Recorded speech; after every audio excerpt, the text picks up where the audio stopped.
Things are slowly getting back to normal. Boise's back for September's Off the Rail.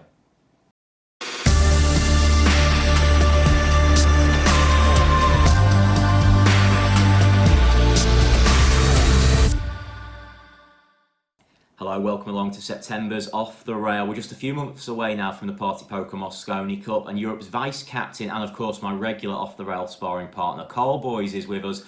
Boise, we're still zooming. You're in Blackpool, I'm in Essex, but things are slowly getting back to normal. And also, of course, we've got the excitement now that we are announcing players for the Mosconi Cup. Yeah, the kids are back to school, pal. That's the main thing. 6 months of pure torture, honest to God. So the kids have gone back, so we can chill out and focus and get ready and get this team named and see what the future holds, really. We're kind of halfway through both teams' announcements now. We've got 3 Americans on that team, 3 Europeans. Usually I'd be asking you your opinions on who've been selected so far, who might be to come. It's a little bit different because, of course, you're inside the camp. But give us a bit of an opinion anyway so far on Team Europe. You must be very happy with the 3 guys announced. Yeah, of course. I mean, it's no shock to, the pool fans around the world that, we've named Jason and Joshua Filler, 2 left-handers. They always say, something about left-handed cue sport people where it just looks attractive on the eye, and they seem to be like the more natural potters of the ball. So, if you're a pool fan around the world, USA or Europe, I'm sure you're looking forward to watching both them guys battle it out on the pool table. And of course, a couple more picks to come. You've got a few players that you're working with who are in contention for that. So an interesting couple of weeks ahead. Yeah, me and Alex, we're getting on really well. Good banter and stuff, and I think that's for me that's key in team sports. That everyone knows where they're at and what's going on, and everyone's relaxed. You've got to be relaxed. It's high pressure situations. There's no more bigger pressure if you're a pool player than playing in the Mosconi Cup. It can make you or break you. So, I'm involved and I'm a bit light-hearted anyway, and I like to have a bit of a laugh and a giggle and wind up people, and certainly the pool fans, Americans anyway, they're easy to wind up, them people, Jesus. But, it's all good, and, we're watching the guys closely, and we're doing a lot of talking. These guys can play pool, they'll prepare as best as they can in the climate that we've got until we get there and we can, work together, on the table together. But, the beauty of this year, if there is any, is the fact that we could pick 4 wild cards, and, it was decided early on that we wanted experience, guys who have played in the Mosconi, and, that was key from the beginning. You mentioned winding up the Americans. Obviously, when you were a player, you sometimes got a little bit of booing and jeering from the other side. Josh Filler is that guy now, really, isn't he? He certainly got a little bit of stick in Las Vegas last year, and it seemed to hurt him a little bit. Because of your experience with that, can you kind of put an arm around him and just sort of let him know how it is? Yeah, I mean, obviously, Joshua's a young lad at the end of the day. He's only like 21, 22. He's married. He's got his wife Pia with him at most events and things like that. As where I'm more, I was on the road on my own, and I sort of excel with that little bit of needle, if you like. And people who know me close know it's all tongue in cheek and a bit of fun. But people on social media, they seem to take it a step far. And as you said, Joshua, he gets fired up. There's a lot of pressure, and I think he's the type of guy. He's a bit like Earl. They play the best stuff when they need to be fired up. A lot of guys are like that. Some people don't like that, and it's just different styles and things like that. But he's that type of guy, and he's a young lad, as I said, and I think without that, he probably wouldn't be the player, who he is. I'm sure your friends from America will be in the comments right now on that Earl Strickland and Joshua Filler comparison, but it's actually a fair reference. And one of the things you picked up actually last year at the Mosconi Cup when we were in Las Vegas was the doubles partnerships weren't working so well. So as you're looking for these last 2 picks, is that something that's in your mind who might work in good doubles pairs with who's already on the team, or will you get the 5 together and then kind of work on the doubles? Yeah, I think you've kind of got to go down that route. But I think for me, it's about everybody being comfortable in the team, everyone being happy. There's different styles. As I said, some people play a little bit slower, some people play quick. I remember, Marcus put Kachi and Kazakis out first doubles. And it was a brave move because, they've not got much experience. When I played in my first Mosconi Cup, I played with Darren Appleton, who I've known all my pool life. And I didn't play with somebody I didn't know, or a rookie. Daz had played in a Mosconi before, so it was almost like he was holding my hand a little bit. And they're the type of things that I like, and what I want to implement on Team Europe. It's a brave move sending rookies out together in the Lions Den in a Mosconi. And it's important, of course, that all 5 players and the 2 captains are comfortable in that group environment, especially this year when, it might be a bit of a bubble situation. We're not quite sure at this stage, but everyone's going to be very close with each other for that couple of weeks. Is that one of the things you're sort of working on with the Zoom calls that you're having between the teams? It's as much off the table as it is on the table? Yeah, there's been a lot of conversations, and more than being on the table at the end of the day. As I said, everyone can play the game, and we're not about to start telling folk how to pop balls and stuff like that. The guys know they've won enough tournaments. For me, it's all about gelling as a team. See, America, it's one big country, and it's 5 Americans in the team. What Team Europe, you've got different countries representing Europe. So if I was landing in the team again, someone like Joshua Filler probably doesn't understand my banter. Do you know what I mean? As where you wouldn't it. So it's just making sure everyone understands where they're at and getting that right, and understanding what each player needs, basically. And of course, yourself and Alex have joined a team as the captain and vice captain, but a team that's lost the last 2 years, and a lot of the players you're working with have been involved in those defeats. Have there been any honest conversations about what's gone wrong to kind of try and clear the air and get back to basics? Yeah, 100%. It was one of the first things we did. We wanted each player who's played in the last 2 Mosconis to air their voice and their opinion on where they think it was, lost, and all this kind of thing, and from their own perspective. So, that's been a big, strong talking point in the camp so far, and that's what we'll continue to do. So, obviously, with 2 more players to announce, so we can't go too much into detail and things like that. But I think moving forward, it's all about having these conversations and making everyone feel relaxed, and understanding that each player has different ways of going about their practice routines and feeling comfortable and things like that. If it was 5 Brits in the team, we'd probably be all singing and dancing and having a beer, but it isn't, so you have to, I think the key thing when you're captain and vice captain is understanding different players' strengths, and I think that's what Johan did very well. When I look back, when I played under Johan, and obviously he's gone over to America, and I think that's what he brought to the table very well. Well, Cole, we'll be back with you very shortly, but time now to turn attention to Team USA. 7 players are vying for 5 spots on Captain Jeremy Jones's roster.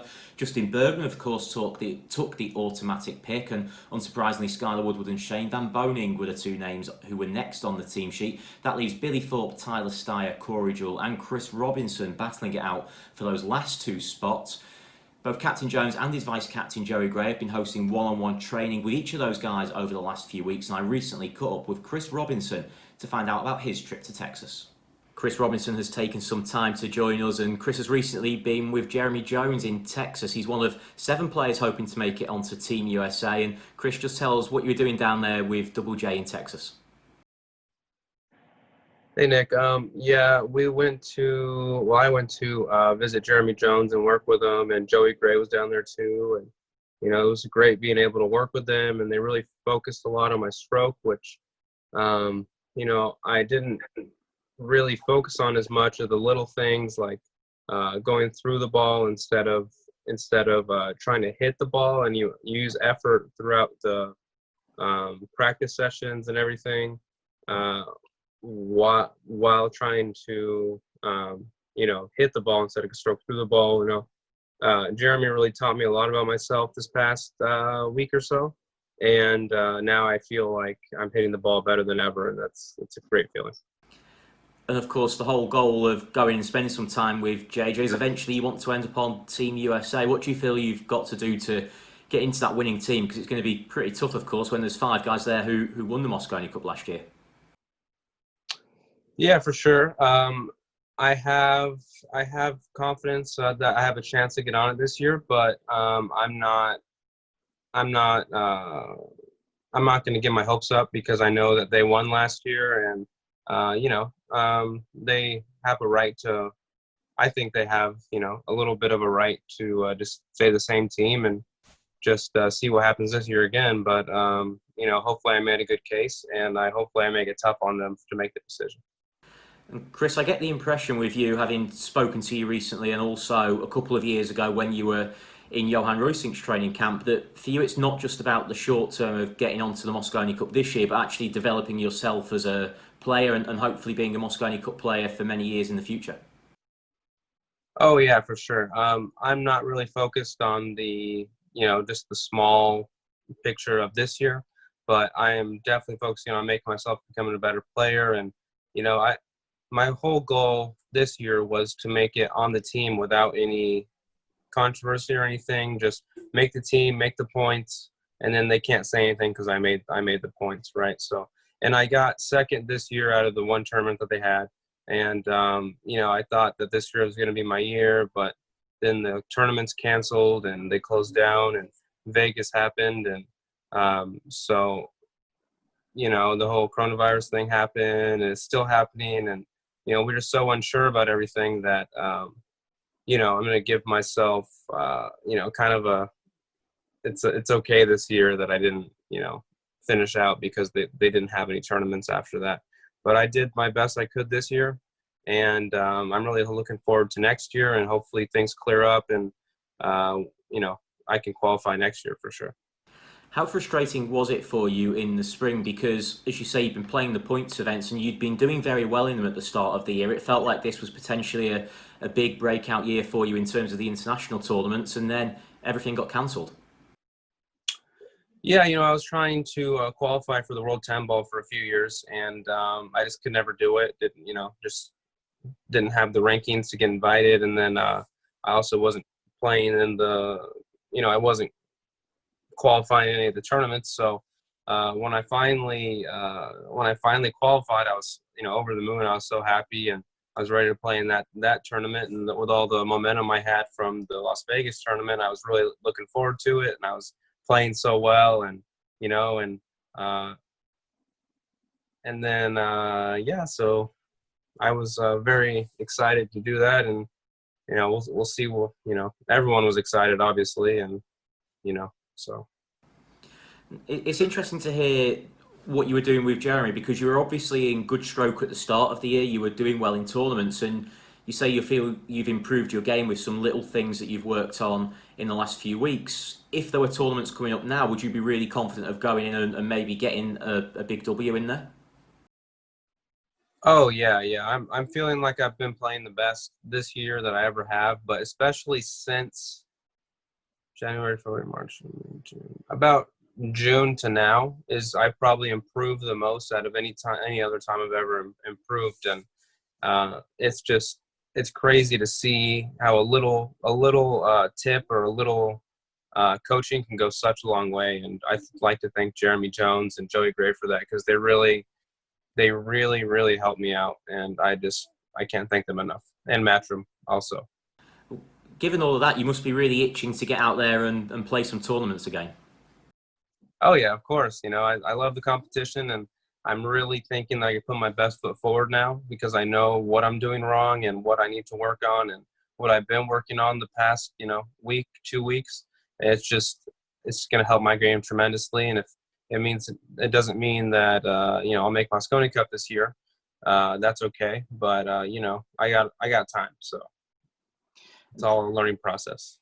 You're obviously very grateful, as you were saying, for the opportunity to work with JJ. Of course, as a player, he was a legend, and now as a coach, become captain of the USA Mosconi Cup team. He's quite somebody to learn from, isn't he? Oh yeah, he's got so much knowledge. He's probably forgot more than I've ever learned, So, yeah, he's a great instructor. I highly recommend him, even if you're a lower level player. He really knows what he's talking about, and he can help any level player out with whatever, because he's just such a good. He's a really, really good person. He's a great guy, and you're never going to have any problems with him. He's going to tell it to you straight. He's not going to, he's not going to meander around the fact. He's going to tell you exactly what you need to hear. and that's what I like about him a lot, and he told me some stuff that he noticed that I would never have noticed if I would just have kept doing my same stuff.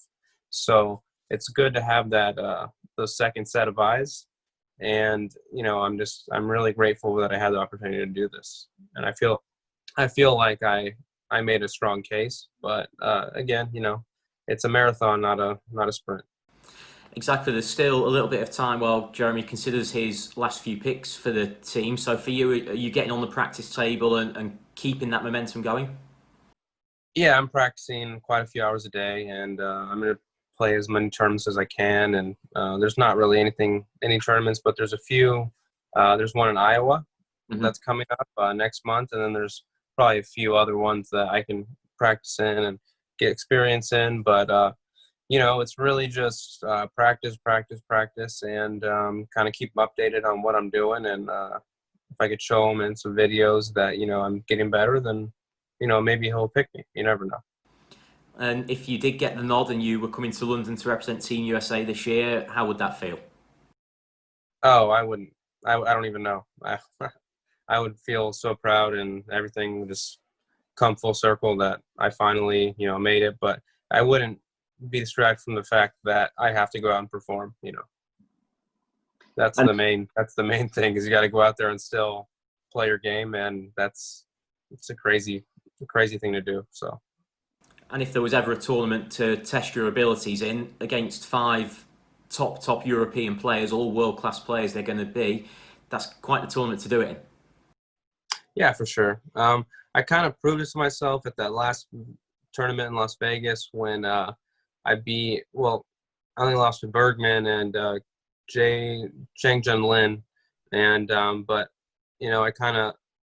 I beat Kachi Hill, and I beat a few people from Poland, and I felt really good about my game, and it kind of proved to me that in a race anyone can beat anybody, so it kind of gave me that confidence to it just really gave me a lot of confidence about my game, and the fact that I can beat these top pros, and I am a top pro. So it's very it's all working in a progress. So do you think this year is a year that's kind of clicked with you almost on the mental side of things, to see yourself as a top pro among those names you just mentioned? Yeah, for sure. I mean, I knew I could beat anybody, because I've beaten people separately in tournaments, but I've never actually beaten that many in the same tournament and had that far of a run. So it kind of proved it to me that I can do it, and they became a lot less scary. You know what I mean? Like, when you realize that they're human too, and they miss too, and you just got to do your best. And if you do your best, but the problem was previously I just never performed the way I know I could. So when I did in that tournament, I knew that I took the next step in my opinion. Well, Chris, thank you for taking some time to speak to me. It sounds, speaking to you, and also, I don't know if you saw the interview we did with Jeremy earlier in the week, it sounds like you're giving him quite a headache for the Mosconi Cup team, so some interesting decisions to come for JJ. Yeah, for sure. I hope so. That's all I wanted to do, was make it a hard decision on him, for sure. Well, Chris, thanks a lot. Take care, and maybe we'll be seeing you in London later this year. Hopefully. See you, Nick. Thank you very much. Chris Robinson there, one of the contenders to join Team USA. Of course, him and Corey Jewell both hoping to break through a winning team. And, with 3 spots down now, Karl, on Team USA as well. Justin Bergman, the automatic pick. And then a couple of surprises from Jeremy Jones. Skylar Woodward and Shane Van Boningen on the team. Yeah, I mean, that's big shock news, that one, wasn't it? It was up there with Filler and Shaw for Team Europe. Yeah, I mean, at the end of the day, they're the sort of 2 main guys, if you like. Shane's 14th appearance, unbelievable achievement. Never really played his best pool in the Mosconi, to be fair, it has to be said. I don't think the American pool fans can slate me online for that one, because I think everyone will agree on that. But he's always a guy that you're always going to have in the team, because as we've seen when he made the combo to win, he has got that big shot in his locker. And, I think now Skylar's sort of come of age in the Mosconi, and he seems to be the leading player that takes the heat off Shane, who's, you can't just put all the pressure on one player. It's a team event, and I think you're going to start seeing the best of Shane in the next few years in the Mosconi. With Shane and Skylar being so strong for Team USA, we saw last year, of course, Josh Filler beating Shane a couple of times. When you're making your selections this year, will you have a bit of an eye on that, try and nullify their threat by maybe putting your best guys against them? Yeah, obviously, you know yourself, team sheets have to be handed in on the private, by a certain time. So you're kind of guessing where people might play. But we do have the fans pick now, so maybe they'll like to see Joshua beat Shane up again. Well, we'll see. I mean, the online voting, you never know, but that seems like it might be the pick again. It was Jason Shaw who took it the year before and did equally as good a job, actually. We did it with the watch-along recently, yourself and Jason watched that back. And just looking at Team USA's remaining 2 picks, if you were the American captain, if you were in Jeremy Jones's shoes, where would you be looking? I'd put Chris and Corey in, pal. No, I'm joking. Well, I'm not joking. What I mean by that is, for me, they've won. Team America have won the last 2 cups. If I was captain, I'd probably just pick the same team again. I would think it'd be a bit naive not to, but maybe JJ and Joey Gray keep spotting that ball up for Chris, so he can keep potting it 100 times out of hundreds, helping. I don't know. And I'm presuming then, Carl, that in your position as European vice captain, you may be hoping to see Corey and Chris added to the team. Yeah, I mean, Corey's, he's been around forever, hasn't he? He's got loads of experience, but I just think it's just the sheer fact that they've won the last 2. So, the smart decision would be just to pick the same guys because they've had that feeling of winning and picking up the cup. So, but, as I said, maybe they're seeing something behind the scenes and we'll just have to sit and wait and see, really. And of course, they're able, even with the social distancing and making sure all COVID policies are being followed, it means they can only get 1 player in at a time for coaching, but they are doing in-person one-on-one coaching, which is something yourself and Alex can't do with the travel problems around Europe right now. Is there a little bit of jealousy there? You'd like to do a little bit of that yourselves? No, I've no interest in keep spotting the same ball up and watching Joshua rip it in 100 times out of 100. I get nothing out of that, pal. I just think, it's a funny one, really, because when you first start playing pool, even though you're playing individuals tournaments, where everyone starts out, you do play in a team. You play for a local club or a pub or a bar, whatever. And then as you grow older, you start playing in individual tournaments. But the Mosconi is our biggest tournament globally, and it gets the most attention. It is a team game, and this isn't just about spotting a ball up for a guy. He's getting better behind closed doors and he's not missing much. He looks in stroke. But when you go out there in that arena, it can all go to pot very easily. Everyone's made huge mistakes in any TV tournament, really. But Mosconi, with the crowd that we've had over the years, it's an intense atmosphere. So, yeah, it's kind of one of them. And I just want to pick up on something that Emily said on our last Loose Pool podcast that Emily, Joey Gray, yourself and myself do. She kind of thinks it might be a bit one-sided this year in Europe's favour. Is that a sense that you're getting from inside the camp as well? Yeah, I mean, I suppose. I mean, Emily's still fishing, or is she finished fishing? What's going on with Emily? I see you on the banks fishing or something. No, I mean, I know she's very vocal about Fraser fumes, if you like, about Europe. She thinks Europe are going to win. But I think that's just because, I mean, Europe, they've run the last 2 really close. And it has to be said on paper, Kazakis has looked a little bit weak. That's a fair call. Other players, Niels didn't have the best of times last year, but this is what I'm saying. I feel like maybe it was all a bit lost, not so much on the table, but the whole team dynamic. That's where, I know I keep harping on about when I played in the team, but every time I played in the team, we just had such a good team dynamic. Everyone was on the same page. We was having a good laugh, good band. It was good times, and that's kind of, maybe that's what she's thinking. Maybe she just thinks dynamics might be a little bit better this year. There's 2 of us. Poor old Marcus had the job on his own. That's where the Americans were cheating, and they had 2 guys, running their team and stuff like that. So maybe it's just that kind of census, and maybe the fact that we've got 4 wild cards, so we can pick who we want. I don't know. Maybe there's something in that. Hope she's right, by the way. Well, look, there's plenty of time between now and the Party Poker Mosconi Cup, and I'm sure there'll be plenty more discussion to come. Karl, you'll be back with us later in the month as we announce the final players for Team Europe. And of course, we'll also have the Loose Pool podcast as well later on this month with Karl, Joey Gray, Emily and myself. But for this Off the Rail, it's goodbye from Karl and goodbye from me.